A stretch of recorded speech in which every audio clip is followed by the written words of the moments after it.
Amigas y amigos, la Semana Santa que concluyó hace pocos días puso de relieve aspectos importantes del comportamiento y reacciones del venezolano que vale la pena destacar.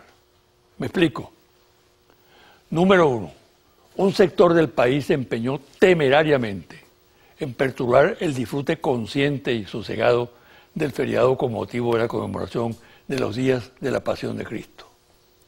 Ese sector pretendió aprovechar la oportunidad para adelantar su política, con lo cual demostró el desprecio que le merece la actitud del colectivo nacional. Pero no solo eso, sino que dio rienda suelta a formas despreciables, reñidas totalmente con la práctica cristiana de la política. El terrorismo es así como el país pudo presenciar la ejecución de numerosos actos delictivos, saqueos, ataques a instalaciones públicas como la DEN, liceos, estaciones del metro, depósitos de alimentos, quema de vehículos de transporte público, agresiones a transeúntes en las calles, mientras la colectividad asistía a los templos con recogimiento y temor. Número 2. Al mismo tiempo, cabe destacar que la mayoría de los venezolanos ignoró y dio la espalda a los llamados sediciosos que se formulaban, a las convocatorias a realizar manifestaciones y a desconocer la ley. Al contrario, fue claro y terminante el rechazo que el grueso de la población le dio a los llamados a la violencia que a diario se hacían. Número 3. Igualmente fue contundente la posición del pueblo en general a favor de la paz y del diálogo. En las entrevistas que los medios hicieron en los sitios donde se concentró la multitud que disfrutaba el asueto, fue unánime el reclamo contra la violencia y contundente el llamado a la paz y al diálogo. Número 4. Fue clara la posición de la mayoría de los venezolanos durante la Semana Santa, que quedó demostrado que la gente no quiere violencia sino paz, quiere orden, trabajo, respeto a la Constitución y leyes de la República. Lo que sucedió durante el feriado tuvo prácticamente el carácter de un plebiscito a favor del entendimiento entre los venezolanos y el deseo de vivir sin violencia. Número 5. Es esta mi lectura del comportamiento social de los venezolanos en las fechas señaladas.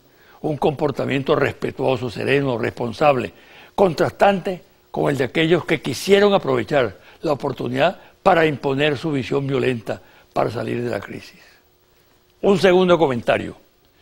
Tiene razón Diosdado Cabello cuando plantea que la violencia que desataron sectores de la oposición en el marco de la conmemoración de la Semana Santa y días posteriores constituye la expresión de la más abyecta práctica terrorista y que calificarla como una repetición de la sangrienta guarisma del año 2014 es un error. En efecto, la manera como los grupos armados, con bombas molotov, pistolas, tubos, piedras y cuanto objeto contundente tenían a la mano, asaltaron dependencias públicas, sedes de la Administración de Justicia, escuelas, centros de abastecimiento, licorerías, la forma como arrasaron pequeños y medianos comercios, agredieron a personas y enfrentaron a la fuerza pública de forma coordinada, obedeciendo sin duda a un plan elaborado en detalle para sembrar el pánico en la ciudadanía, va más allá de la concepción guarimbera para alterar el orden público y muestra una fase superior, el terrorismo, para derrocar al gobierno constitucional y democrático. Esta situación obliga a actuar a fondo contra el nuevo peldaño de la escalada de emergencia con todo el peso de la ley, que es lo que está exigiendo la mayoría de los venezolanos en estos momentos. La impunidad en la actual situación que vive el país equivale al suicidio, a dejar que los terroristas se impongan, lo cual es un acto de traición a la Constitución y al Estado de Derecho. Pausa y al regreso converso con la ministra de Asuntos Penitenciarios, Iris Valera.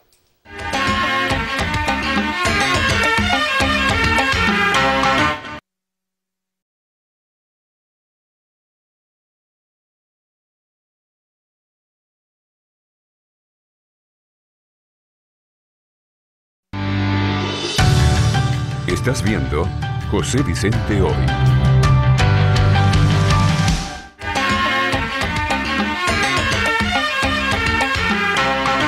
Mi invitada de hoy, Iris Valera, ministra de Asuntos Penitenciarios. Una persona ampliamente conocida en el país. Con ella vamos a conversar del tema penitenciario pero también del tema político, por razones obvias. Bienvenida, Iris. Gracias, doctor. Siempre es un honor estar aquí en su programa. Muchas gracias. Mira, tú circunstancialmente, como ocurre siempre en política, eres miembro del gabinete del presidente Maduro. Pero esencialmente eres una dirigente política. Como ministra de Asuntos Penitenciarios lo venía haciendo con mucho coraje, con mucho valor, que el país te reconoce. Y como dirigente política siempre has demostrado garra, decisión de combatir, de luchar democráticamente. Por tanto, vamos a abrir esta conversación tratando el tema político, la situación actual del país.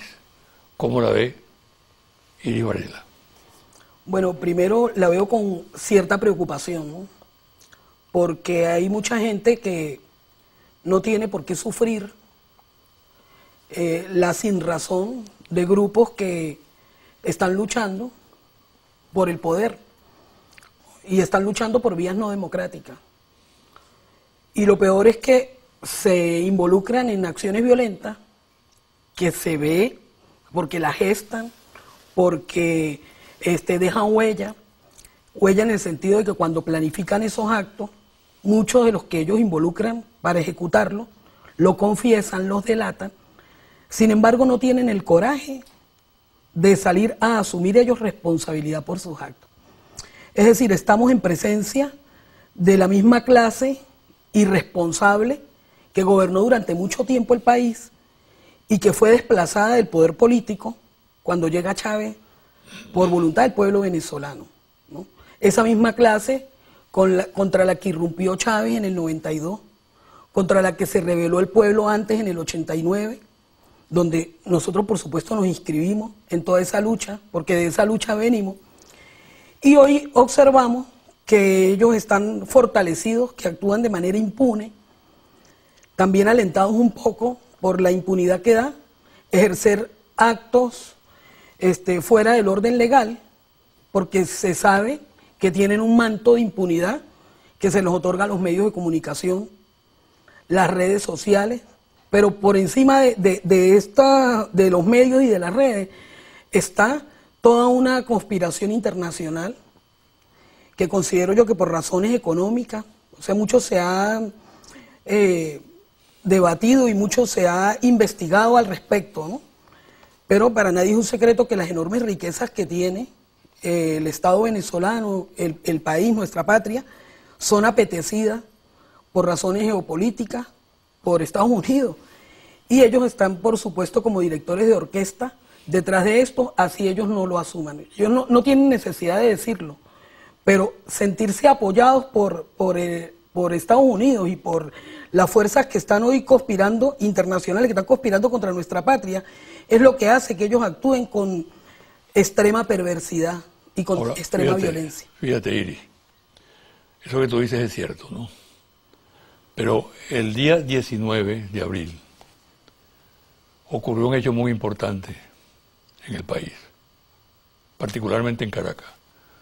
Hubo dos manifestaciones muy importantes, ¿no? De la oposición y del chavismo. Y convocaron una gran cantidad de personas, miles de personas, ¿no? Sin embargo, transcurrió ese evento en el marco de la paz.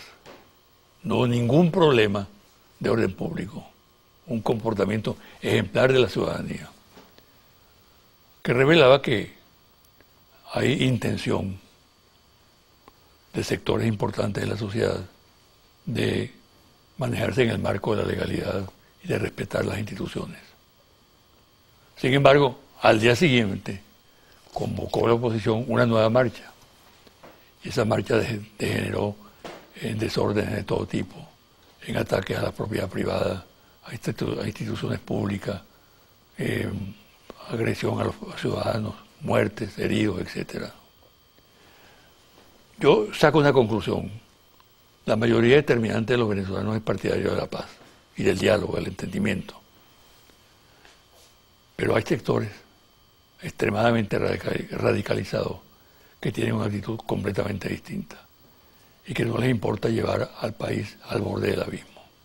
Correcto. ¿Cuál es tu opinión al respecto? Fíjense, yo creo que el pueblo tiene que primero, en los análisis políticos de la realidad, tiene que privar la sensatez, ¿no? Y yo creo que eso es lo que ha privado para que el pueblo se manifieste en grandes proporciones acompañando al gobierno nacional, ¿no? Yo, por supuesto que quien me escuche a mí, por razones obvias, ¿no?, diciendo que las marchas que nosotros hemos convocado son más multitudinarias, dirán que estoy parcializada. Pero bueno, yo creo que no se puede tampoco tapar el sol con un dedo, y efectivamente la paz del país depende de que las mayorías tengan disposición de mantener la paz. Pues si nosotros fuéramos unos insensatos como dirigentes políticos que ejercemos el poder en este momento y que dirigimos un proceso revolucionario, pudiéramos incentivar que nuestro pueblo no se calara las afrentas de la oposición. Sin embargo, nosotros jamás iríamos a hacer eso. Pues nosotros somos practicantes de la paz. Si hay alguien interesado en el contexto político nacional de que se mantenga la paz de la República, es el gobierno. Y cualquier persona que tenga dos dedos de frente puede sacar esa conclusión. Sin embargo, bueno, no es mentira que se han utilizado los medios de comunicación, que hay cierto nivel de psicosis en un sector importante que ha sido analizado hasta por diversos psicólogos y psiquiatras que uno ha visto en programas de televisión, y lo que más me asombra de esto es el grado de mal con el que quieren justificar sus acciones, ¿no? Por allí hay una captura de pantalla de una conversación que tenía una médico que es residente, una persona que trabaja en salud, que es residente en el Hospital Universitario de Mérida, pero ella es tachirense, ¿no? Se llama algo así como John Nellis. Tengo que nombrarla, porque quedé espantada, doctor, de lo que vi. Ella es una mujer que trabaja en el Hospital Universitario de Mérida y tiene una conversación con otra que también debe trabajar en el servicio de salud, con otra persona, y dice, bueno, a esos malditos tupamaros hay que inyectarles una cosa así como, creo que es ácido potásico, para provocarles un infarto y que se mueran. Eso no deja huella, y eso está allí en captura de pantalla. Yo cuando observo eso llamé a la ministra de Salud y le dije, doctora, hay algo aquí muy grave que estoy observando, vamos a verificar si esta persona efectivamente trabaja para el Ministerio de Salud, trabaja en un hospital. Ahora yo digo, esto lo traigo a colación, doctor, porque hay un nivel de locura que de alguna manera han inoculado en la mente de algunas personas. Hay cosas realmente que los hacen justificar acciones. Injustificables, ¿no? Están utilizando hasta niños. Que nunca se han utilizado en la política del país. No, eso es fascismo desbordado. Yo creo que eso es desespero. El empleo de niños en esas actividades. Por ahí tenemos unas imágenes también precisamente de Táchira, ¿no? Yo creo que... ¿Cuáles son las imágenes? Unas imágenes, creo que están por aquí, mira. Esto es en la entrada a Rubio, municipio Junín del estado Táchira, tú lo conoces bien. Es un silo que estaba allí en una hacienda, en una finca, lo tumban en la carretera, tapa toda la carretera, bloquea la carretera, pero nosotros señalamos aquí con estos circulitos, mira, aquí hay 1, 2, 3, 5 niños, evidentemente son niños, ¿no? Por su aspecto físico. Yo creo que esos niños no pasan de 10 años. ¿Con quiénes están? Practicando un acto de sabotaje a una vía pública. ¿Quién los utiliza? ¿No? Los utilizan un grupo de personas que se manifiestan opositoras, se confiesan opositoras, pero se tapan el rostro. Es decir, esto que ellos están haciendo, están destapando como una, diría yo, una caja de Pandora, ¿no? O están creando un Frankenstein. Tiene otra foto allí. Y yo creo que la utilización de esta es otra imagen similar, ¿no? Los niños utilizando la bandera como tapete. Yo creo que todos los que hemos estudiado y que sabemos que tenemos que honrar y defender los símbolos patrios, sabemos que la bandera jamás puede tocar el piso, ¿no? Pero bueno, ¿qué se puede esperar de quien trata de infundir este tipo de distorsión de los valores en un niño? Que se supone que nosotros tenemos, bueno, yo tengo una niña, ¿m? Usted tiene hijos, usted es padre de familia. Nietos también. Y nietos. Yo creo que lo que uno más quiere son los hijos. Jamás trata de inducirlos ninguna orientación política y mucho menos ir a tratar de ofender a otro por su credo político. Al contrario, uno los enseña que tiene que amar y respetar la orientación política de sus semejantes, ¿no? Pero hay un grupo que ciertamente no cree en eso, y yo también podría decir que todas estas expresiones es parte de patadas de ahogado. Estos son pancadas de ahogado porque creo que esta gente está advirtiendo de alguna manera que la revolución es irreversible. Porque tiene que ser así, no puede haber pasado tanto tiempo, tanta conspiración, tanto ataque, tanto ensañamiento por la parte económica, política, social, y sin embargo hay un gobierno que cada día obtiene más y más el respeto del pueblo consciente de este país, que es la inmensa mayoría de los venezolanos. Ahora, si ellos, el sector dirigente de la oposición, rechaza el diálogo tajantemente, ¿qué otro plan tienen entonces? Porque el plan lógico, normal, en el marco de la democracia, es, cuando hay diferencias, sentarse a dialogar, discutir los temas. Ahora, si tú rechazas de plano esa posibilidad, esa opción, que es la opción civilizada, democrática, es porque tienes algún plan oculto. Sí, ellos lo que quieren es que aquí se dé el golpe de Estado, ellos asumir de facto el poder, ellos lo dicen en las redes sociales. Lo que pasa es que no hay ninguno que tenga, y me perdona la expresión, los cojones para salir a asumirlo. En ninguno de ellos. Porque los reviste una cobardía. Ellos son cobardes. No son Chávez, por supuesto, ¿no? Ni ninguno de los que seguimos los planteamientos de Chávez para tener auténtica independencia, soberanía, ¿no? Para rescatar nuestros valores patrios, la gallardía de nuestros libertadores. No, ellos no. Ellos se sienten servidos con tal y les hagan el mandado. Entonces los mandaron desde hace rato. Ahora, lo que pasa es que no han podido ni podrán. ¿Qué pronóstico tienes tú, entonces, en materia política, en lo inmediato? Siguen las manifestaciones violentas, se siguen acumulando tensiones, se rechaza el diálogo, incluso hasta la propia palabra del Papa Francisco, que llama al diálogo permanentemente. En lo inmediato, ¿qué puede ocurrir? ¿Cómo puede salir el país de este atolladero? Yo lo he visto porque es evidente, ¿no? Que ellos han mermado sus convocatorias. Ya sí, lo han mermado. Es evidente que ellos han mermado sus convocatorias. Ya los que se van a trancar las calles y las autopistas es en reducidos espacios de Caracas. Casi siempre se concentran en Altamira, ¿no? No hay ningún otro sitio. Cuando intentaron hacerlo en las zonas populares, el mismo pueblo los rechazó y trataron de hacerlo primero con nocturnidad, ¿no? Y la misma población de los sectores del Valle, el 23 de enero, y de esos barrios del Guarataro, ellos lo denuncian de esa manera. Quisieron actuar y, bueno, quisieron poner en escena. Ellos siempre son expertos en poner las cosas, la puesta en escena, pues. Sin embargo, yo creo que en la medida en que ellos han mermado su capacidad de convocatoria para la voluntad del pueblo venezolano, en esa misma medida ha aumentado el respaldo que ellos tienen internacional. O es el mismo, solo que ellos se juegan internacionalmente y se manifiestan, ¿no? Buscan ese apoyo para seguir insuflando la esperanza de que ellos van a tener la posibilidad de llegar a gobernar este país, porque ellos definitivamente piensan que van a poder gobernar este país sin contar con el chavismo, lo cual es un error. Ellos están allí equivocados, ¿no? Cada vez que nosotros estamos organizados, nosotros sabemos que nos corresponde mantener la paz, ¿no? Y tenemos un líder que es el presidente de la República. Cuando nosotros decimos lo que se ha puesto en boga hoy, ¿no? Que es la historia patria del coronel Rondón, que Rondón no ha peleado, bueno, claro que no ha peleado, pero Rondón se muestra. Y Rondón se muestra en la conciencia del pueblo venezolano, que nos dicen vamos a marchar y salimos a marchar. Y cuando marcha el chavismo, todos los comercios están abiertos, la gente no siente temor.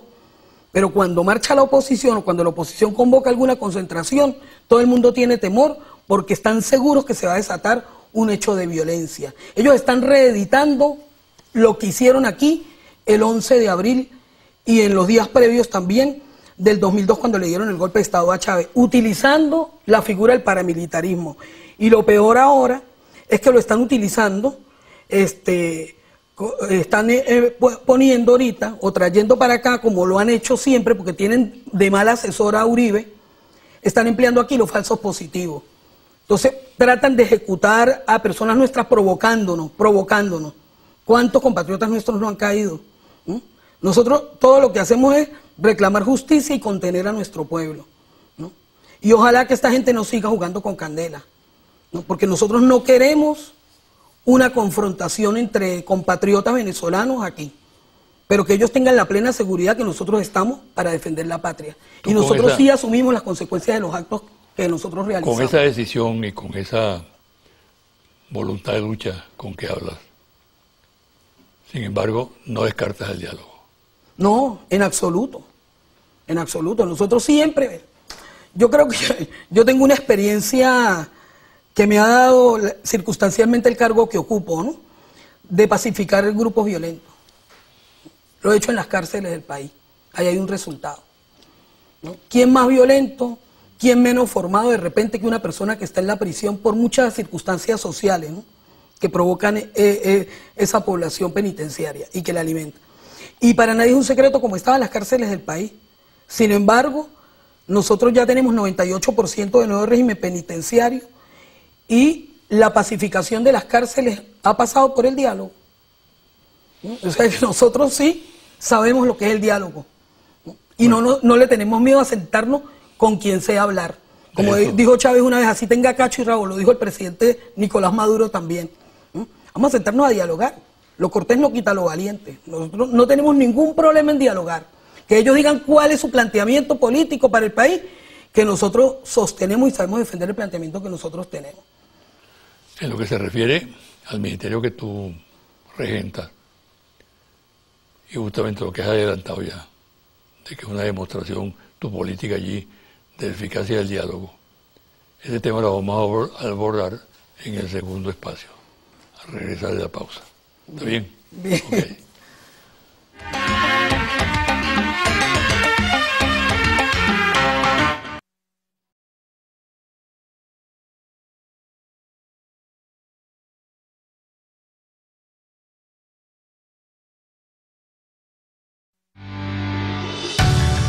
Estás viendo José Vicente Hoy.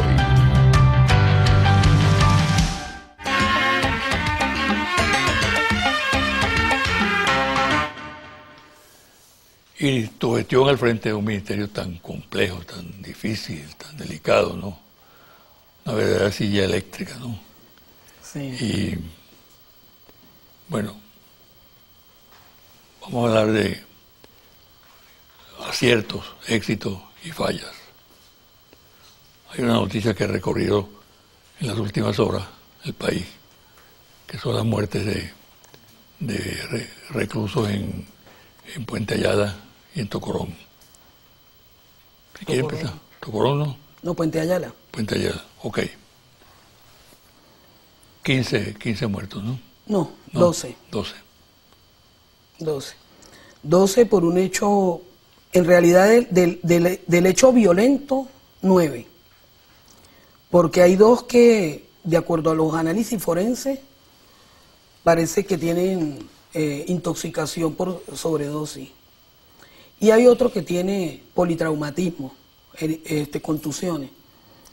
Entonces, bueno, se encargarán los organismos de investigación criminal de determinar qué fue lo que pasó allí. Y efectivamente eso se va informando de manera oportuna, ¿no? Porque yo creo que si algo ha caracterizado la responsabilidad que tengo es informar oportunamente de los hechos que se suscitan, un poco para atajar el rumor, que sin embargo a veces no se puede atajar, pero cuando se tiene la versión,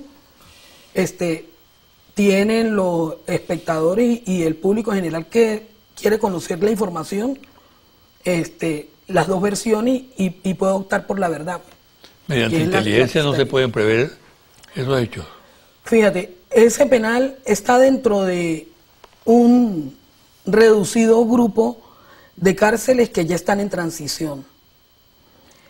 Cuando hablo de la transición, es el método que nosotros adoptamos para poder aplicar las normas del nuevo régimen penitenciario, que está aplicada en 98% de las cárceles del país. Eso es un total de 88 centros penitenciarios, entre cárceles de adultos, internados judiciales, centros para procesados judiciales, centros penitenciarios y las entidades de atención al adolescente en conflicto con la ley penal, de varones y hembras, ¿no? Entonces, en total hay 88 recintos, de 96 que nosotros hemos intervenido. Población penal. Ahí tengo el parte para darte precisamente hoy, porque el día que se suscitó la violencia, yo daba una entrevista a un medio de comunicación y teníamos algo así como 56.000 y piquito, ¿no? 53.000 y piquito privados de libertad. Pero eso ha mermado, porque todos los días entran y salen personas al sistema penitenciario. Lo importante es que nosotros tenemos hoy, si se genera un hecho de violencia dentro de una cárcel, salen los responsables. Se puede determinar la responsabilidad y se puede investigar qué fue lo que pasó allí. Los mismos privados de libertad de ese penal, que tiene más de 5.000 privados de libertad, ¿no? Ahí había, ahorita para el día jueves, para el miércoles, había alrededor de 5.697 privados de libertad en Puente Ayala, en el internado judicial José Antonio Anzoátegui, que es que se llama esa cárcel conocida como Puente Ayala porque es el lugar donde está edificada. Y de todas esas personas en diciembre del año pasado, me llamaron para solicitarme que ellos querían ser considerados para asumir el nuevo régimen penitenciario. Entonces yo enseguida me reuní con ellos y empecé a explicarles cómo lo vamos a hacer, a diseñar los métodos, a decirles, mire, para poderles implementar el nuevo régimen hay que eliminar todo tipo de armas que haya aquí en este lugar. Porque no se puede implementar el nuevo régimen si la población privada de libertad posee armas de fuego. ¿A quién le explicas tú eso? A los privados de libertad. Pero que en una asamblea. En asamblea. En asamblea. Con participación de todos. Con todos. Yo siempre, desde que el comandante Chávez creó este ministerio, eso es una política de actuación para abordar este trabajo.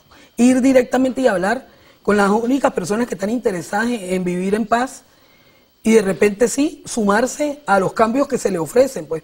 Porque lo que ofrece el nuevo régimen penitenciario es la transformación de ese ser humano en otra persona, en otro ser humano con valores, que tenga oportunidad de estudio, trabajo, tal vez oportunidades que nunca tuvieron en la calle y que por tal motivo se metieron en problemas y llegaron a parar en un recinto penitenciario. Y la intención no es dejarlos como estaban, ni que salgan peor como pasaba aquí, como eran las cárceles, pues, sino que salgan transformados en hombres útiles a la sociedad. Ya nosotros eso lo hemos logrado en el 98% de las cárceles. Yo tengo alrededor de las últimas 2 cárceles que se incorporaron, que me solicitaron ser incorporadas al nuevo régimen penitenciario, fueron precisamente Tocorón y la cárcel esta de Puente Ayala. Entonces se diseña el método con ellos en conjunto y se les va explicando, miren, necesitamos hacer esto, vamos por paso. Porque ellos querían, no, si quieren nos ponemos el uniforme de una vez. Yo le dije, no, eso no es así. Cuando les pongo uniforme es porque ya ustedes no tienen armas de fuego. Es porque ya hemos hecho nosotros la requisa. Es porque ya están las normas estrictas implementadas, como pasa en 88 cárceles del país. Bueno, lamentablemente, en el marco de toda esta situación de violencia exacerbada de un sector del país, me llaman en horas de la madrugada del día martes para miércoles, y me dicen que había una situación violenta, me llaman los mismos privados de libertad, ¿no? Porque ahí, por supuesto, no está el régimen y tienen teléfonos celulares con los que uno se comunica con ellos, ¿no? Y me dicen que había un hecho violento porque intentaron asumir un grupo de privados de libertad, intentó asumir el control del penal. Entonces yo le dije, bueno, ustedes quieren la transición, ustedes quieren el nuevo régimen, ¿verdad? Sí. Protejan a la población y reduzcan al grupo que se alzó. Y quiero saber cuál es el motivo y cuáles son sus peticiones. Resulta que ellos después me hacen llegar un video que no lo hemos podido difundir porque yo creo que contiene elementos de interés penal que debe servir para la investigación del caso. Sin embargo, los privados de libertad que van a asumir responsabilidad por el nuevo delito que cometieron, el homicidio que cometieron allí. Eso es una diferencia sustancial de lo que aquí antes pasaba, porque la lógica que había dentro de un régimen que se había perdido dentro de las cárceles del país era que el crimen cometido dentro de la cárcel nadie lo pagaba. Ahora sí lo pagan y ellos lo saben. Y logramos nosotros detectar de un grupito de 15 a 10.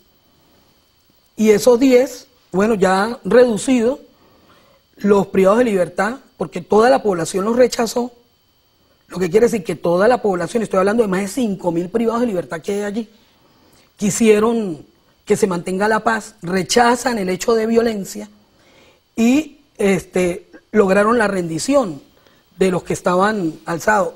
Los que estaban alzados dicen, y lo dicen en el video, que les estaban ofreciendo $50.000 por parte de diputados de la Asamblea Nacional para generar primero el control de esa cárcel con esa cantidad de personas que hay allí, desde ahí desestabilizar el estado de Anzoátegui y por ende generar un problema en el marco de este escenario de violencia dirigida por grupos de oposición.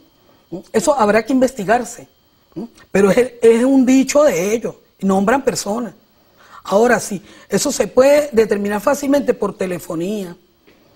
Hay muchos mecanismos científicos que lo hacen los expertos investigadores del CICPC, que pueden verificar la autenticidad tanto del video como de las declaraciones que dan ellos allí, porque ahí están haciendo una delación. Claro.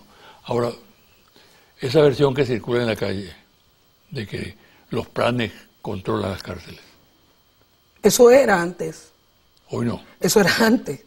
Está bien. Eso era antes. Yo quisiera que alguien me dijera, de las 88 cárceles que hay en el país que tienen nuevo régimen penitenciario, donde se puede afirmar una cosa así. No hay eso. El hecho de esa dirección negativa, ¿no? que podemos llamar, porque la oposición ha sido muy experta buscando términos para acuñar a las cosas viejas de los males de siempre de la sociedad. Por ejemplo, yo tengo 26 años de graduada de abogada. Este año debo cumplir 27 años de graduada. Y toda la vida desde que me gradué he ejercido la materia penal. Y siempre los líderes negativos existieron en las cárceles venezolanas. Cuando yo iba a ejercer mi profesión para atender privados de libertad en el Centro Penitenciario de Occidente, hoy con nuevo régimen penitenciario, y hay 2 cárceles allí de varones, ahí había que pedirle permiso a uno que le decían el principal o el cacique, y había que pagarle para que pudiera traer al privado de libertad que uno iba a atender, como a ofrecerle el servicio profesional. Entonces esta gente ahora dice, no, los planes que fueron creados por la revolución, ¿no? Primero que es una falsedad. Usted perfectamente bien lo sabe porque toda la vida también ha trabajado la materia de derechos humanos, ¿no? Una autoridad en la materia, pues, y conoce bien de lo que yo estoy hablando. Pero que vengan a decir ahora, o sea, lo que está pasando ahora con la revolución bolivariana en materia penitenciaria es que hay autoridad, es que hay lo que no había, un nuevo régimen penitenciario. Hay autoridad del Estado recuperada sin violencia dentro de las cárceles del país, sin necesidad de ir a intervenir, ni de generar una masacre como acostumbraba la Cuarta República cada vez que había algún problema dentro de un recinto penitenciario.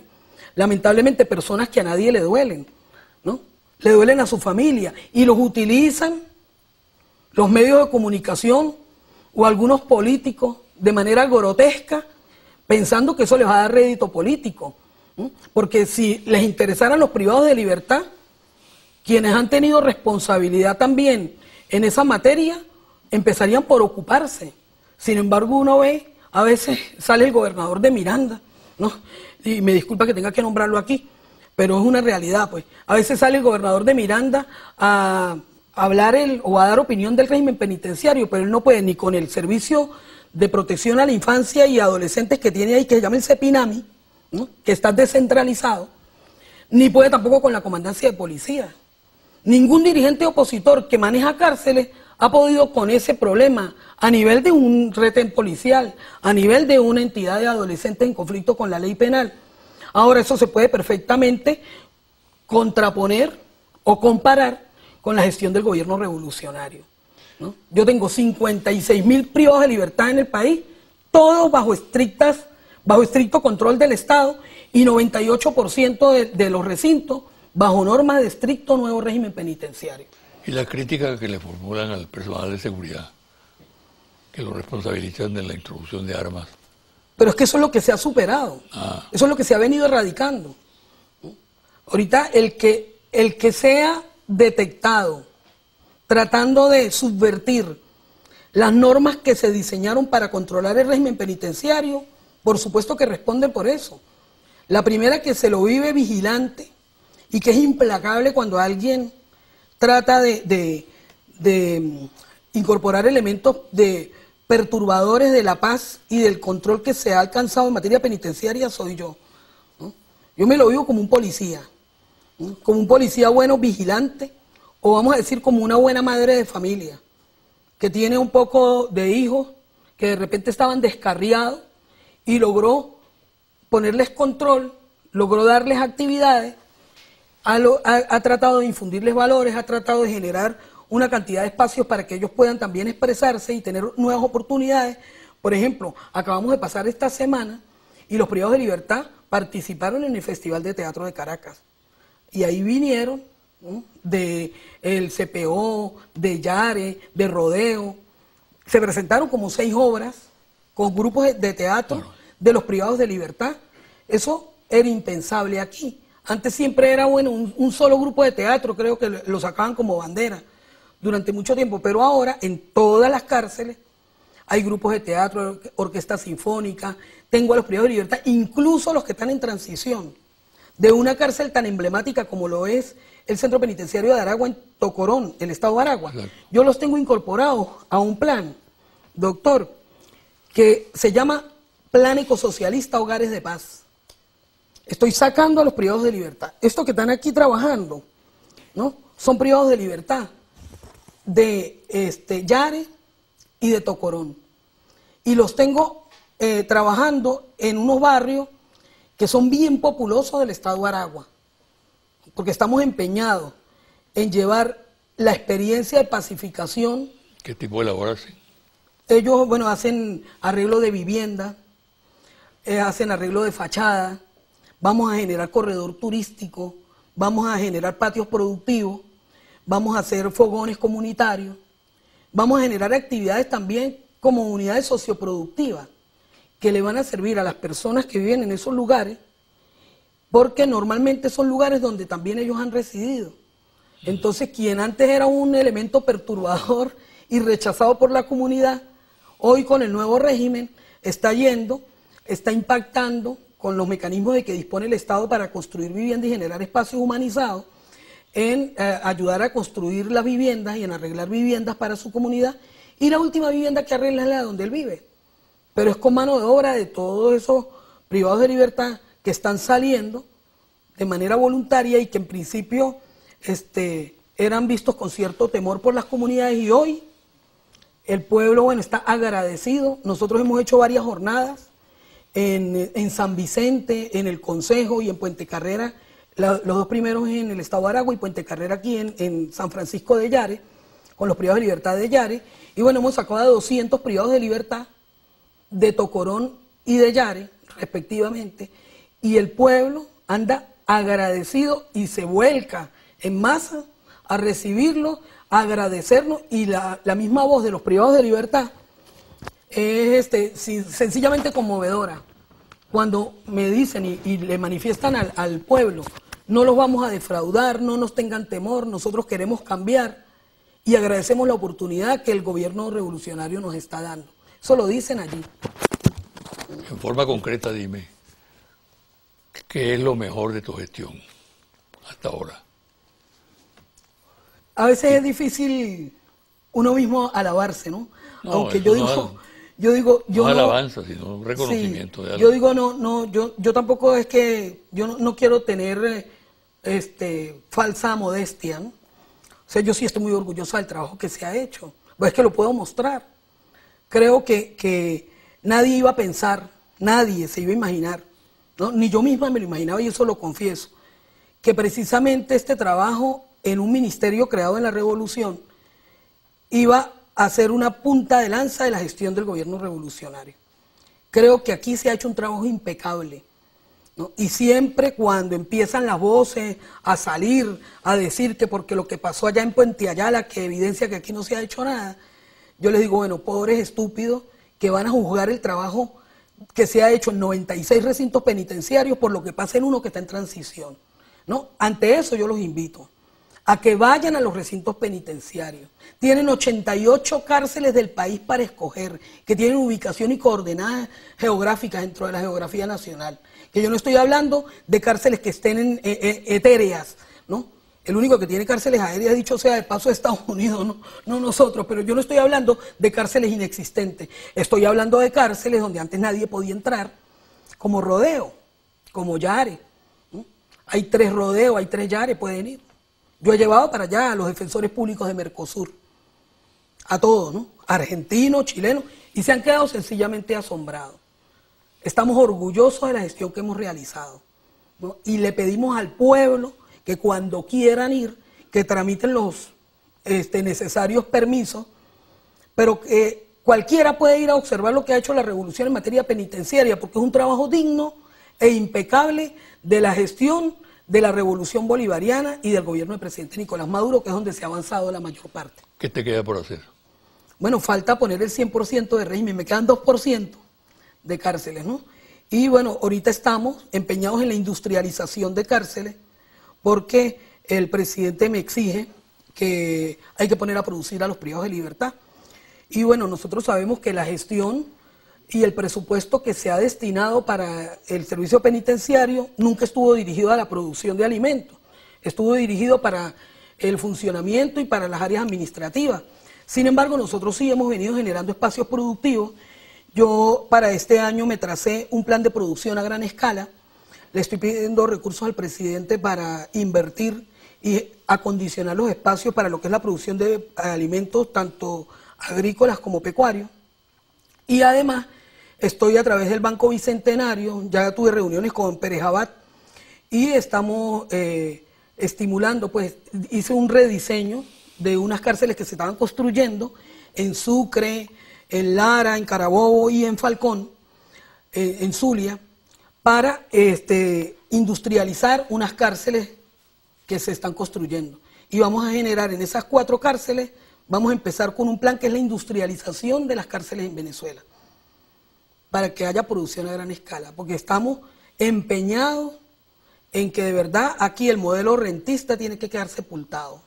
El vivir de la renta, eso no va de la mano con un proceso revolucionario que quiere independencia. Tenemos que producir. Tienes mucha fe. Absolutamente.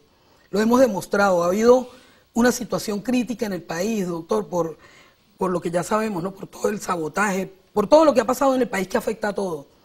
Sin embargo, ahí están los privados de libertad y hay producción dentro de las cárceles. Se produce carne de porcino, se produce carne de ave, se produce en cachama, ¿no? Por supuesto en los espacios de que disponemos.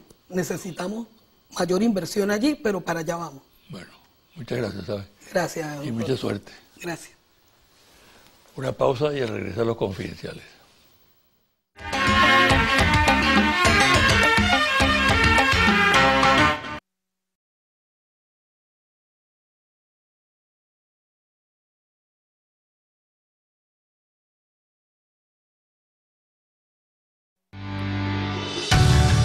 Estás viendo José Vicente Hoy.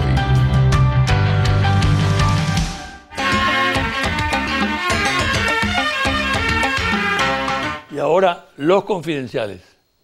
La información que transmití a la audiencia de este programa en un confidencial proveniente de fuentes confiables de inteligencia, en el sentido de que el Hotel Marriott en República Dominicana se celebran reuniones de factores que auspician un golpe de Estado en Venezuela. Es objeto de investigación en esa nación. El director de inteligencia del Departamento Nacional de Investigaciones, DNI, el almirante Sigfrido Pared Pérez, manifestó que él no cree que se desarrolle ese tipo de actividad en suelo dominicano, pero prometió profundizar las investigaciones en torno a mi denuncia. Al ser entrevistado en el Palacio Nacional, manifestó que no descarta que pueda haber algún tipo de grupo que de alguna manera se esté reuniendo con esos fines, y agregó que hace 6 meses investigan y se mantienen permanentemente un equipo de trabajo en coordinación con organismos de inteligencia de Venezuela. De un informe de inteligencia procesado y analizado durante varias semanas respecto a temas que tienen que ver con Venezuela y las amenazas de intervención, extraigo algunos aspectos importantes. A. En el escenario político-militar creado por la administración de Donald Trump, en clara injerencia en los asuntos internos de Venezuela, no debe pasar desapercibida la escalada a través de instituciones del gobierno norteamericano de organismos como la DEA, el Pentágono, por medios de guerra de baja intensidad, Comando Sur, instituciones como la OEA, grupos del Congreso de los Estados Unidos que siguen una línea conspirativa, utilizando a políticos regionales, expresidentes, diplomáticos que actúan de común acuerdo con la MUD en el país con base en un plan desestabilizador. B. Parte de las estrategias diseñadas y llevadas a cabo actualmente, coordinar las acciones con organismos regionales, dinamitar el poder legítimo del gobierno venezolano encabezado por Nicolás Maduro, mayor actuación de los servicios de inteligencia, organizaciones no gubernamentales activando su participación, al igual que corporaciones privadas de comunicación, prensa, radio, televisión y redes sociales, en sincronía, siguiendo una línea constante de desestabilización. Foco principal, un Estado paralelo encabezado por el Parlamento en manos de la oposición y como tarea inmediata sentar las bases para hacerlo viable. Tensionar el Poder Judicial, desacreditar sus resoluciones, obligar al gobierno a tomar medidas de excepción y de esa manera justificar la intervención para salvaguardar, curiosamente, el orden constitucional. C. El centro de encuentros es la Embajada de los Estados Unidos en Caracas y en diferentes países donde grupos de la Asamblea Nacional de la MUD realizan constantes visitas para hacer seguimiento al proceso desestabilizador. Participan casi todos los integrantes de la MUD, militares retirados, militantes partidistas, empresarios, banqueros, que concurren para entregar información y recibir instrucciones. Líneas de acción conspirativas contra el gobierno de Venezuela.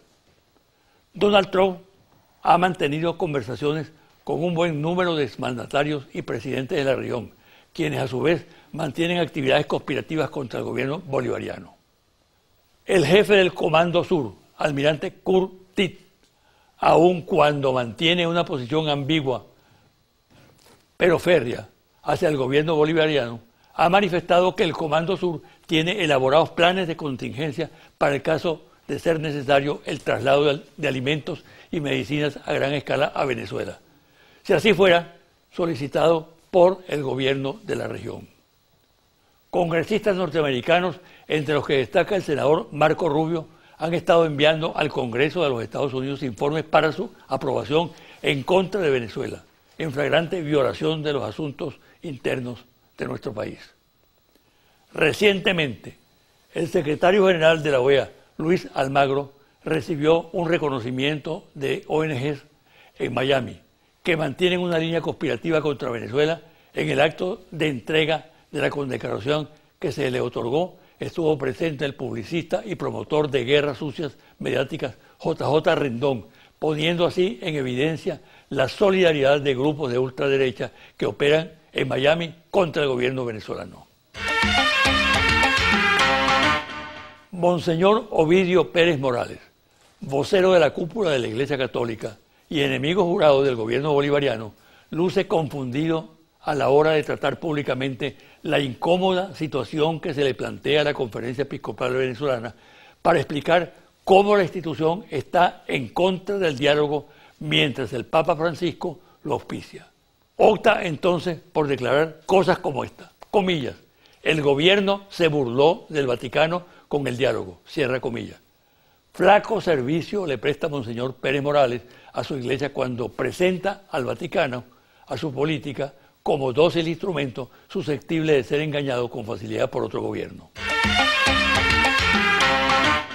Las acciones de calle de la oposición han sido planificadas a fondo para mantener un clima de agitación y desgastar a las fuerzas de seguridad pública. El calendario fue preparado por etapas, las cuales se vienen cumpliendo rigurosamente.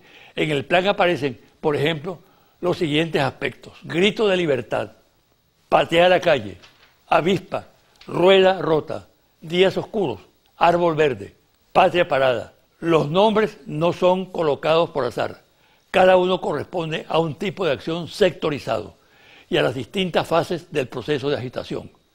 Cierre de calles, ataques a instituciones públicas, sistema eléctrico, presión sobre militares activos y sectores productivos, públicos o privados, que no paren la producción, saqueos en la distribución de alimentos, asaltos a camiones que transportan medicinas, alimentos, combustible y gas.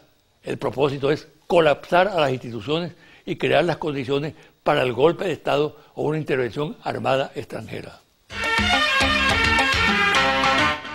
Comienza el pugilato y los acomodos de los partidos políticos que conforman la MUD en función de las elecciones municipales y de gobernadores de Estado. En Primera Justicia consideran que como mínimo deben tener entre 12 y 14 candidatos a gobernaciones. Acción Democrática aspira entre 9 y 10. Un Nuevo Tiempo, 2. Voluntad Popular, 2. Se señala que Primera Justicia aspira a las gobernaciones de los estados andinos, Mérida, Trujillo, Táchira, AD, estados del centro y estados llaneros. Un Nuevo Tiempo, Zulia y Falcón. Voluntad Popular, Aragua y Táchira. En Primera Justicia se confirma que prácticamente por el impedimento legal que pesa sobre Capriles, el candidato por Miranda sería Carlos Ocariz. El debate está abierto y ahora viene la lucha por el logro del mayor número de gobernaciones combinadas con alcaldías. Confidencial al cierre. Monitor País, Interlace. Confidencial Reporte Especial. Ficha técnica. 1.580 entrevistas directas en hogares en todo el país. Inicio 17 de abril 2017. Resultados. ¿Qué opinan los venezolanos acerca de las actuales manifestaciones violentas y guarimbas? ¿Usted está de acuerdo o en desacuerdo con las manifestaciones violentas y las guarimbas como instrumento de protesta? En desacuerdo, 80%. De acuerdo, 19%. No sabe, no contesta, 1%. 96% de quienes se autodefinan como chavistas están en desacuerdo con las manifestaciones violentas. 57% de quienes se autodefinan como opositores están en desacuerdo con las manifestaciones violentas. 83% de quienes se autodefinen como independientes están en desacuerdo con las manifestaciones violentas. Hay sectores que exigen, pregunta, la salida ya del presidente Maduro del poder, mientras otros plantean que se debe esperar las elecciones presidenciales en el 2018, cuando el presidente Maduro haya cumplido todo su mandato. ¿Con cuál idea está usted más de acuerdo? Elecciones en 2018, 65%. Salida ya, 33%. No sabe, no contesta, 2%. Hasta aquí el programa de hoy. Me despido hasta el próximo domingo a las 9 de la mañana por este su canal Televen.